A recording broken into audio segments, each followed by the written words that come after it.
Enfin une bonne nouvelle pour la famille royale britannique en ces temps compliqués. Un nouveau bébé vient de la rejoindre et le moins que l'on puisse c'est que son arrivée restera dans les annales.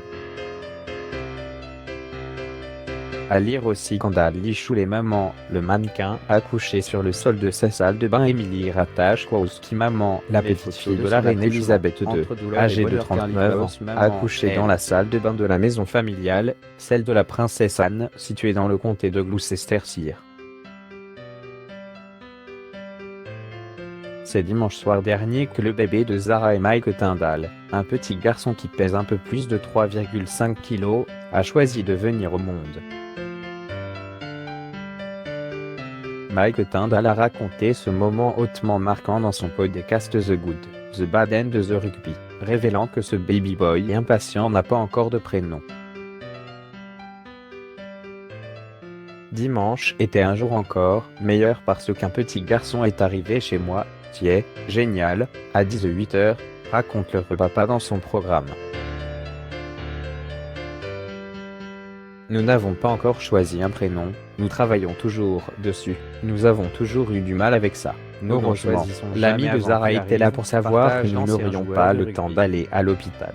Donc ça a été la course, prendre un matelas, aller dans la salle de bain, prendre des serviettes. Heureusement, la sage-femme qui allait nous retrouver à l'hôpital n'était pas si loin et elle a conduit est arrivée alors que nous étions en train de nous mettre en position, et la seconde sage-femme. La grossesse de Zara Tindall avait été rendue officielle en décembre dernier par Mike Tindall. Cela a été une bonne semaine pour moi. On a passé une petite école la semaine dernière, un troisième Tindall arrive, avait-il confié, toujours dans son podcast. J'aimerais un garçon cette fois, j'ai 2 filles, j'aimerais un garçon. Je l'aimerais qu'il soit un garçon ou une fille, mais pitié que ce soit un garçon. Le vœu a donc été exaucé. Mariés depuis 2011, Zara et Mike Tindall sont également les parents de 2 filles, Mia, 7 ans, et Lena. Le couple avait rencontré des difficultés pour concevoir son deuxième enfant. La cavalière émérite a été victime de 2 fausses couches après la naissance de son aînée Mia. En décembre 2016, elle avait dû publiquement annoncer sa première fausse couche puisque sa grossesse avait été confirmée par le palais de Buckingham un mois plus tôt. Une annonce publique qui a été difficile à vivre, comme elle l'avait confié lors d'une interview accordée au Sunday Times, 2 ans plus tard. Dans ces moments-là, on traverse une période où l'on ne peut pas en parler.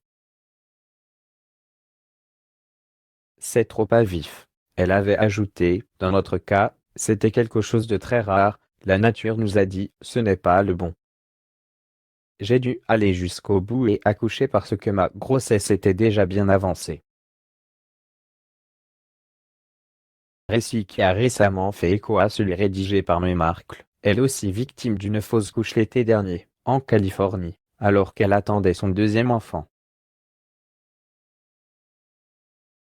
La duchesse de Sussex est depuis retombée enceinte. Avec son époux le prince Harry, ils attendent une petite fille dont la naissance est prévue pour l'été prochain.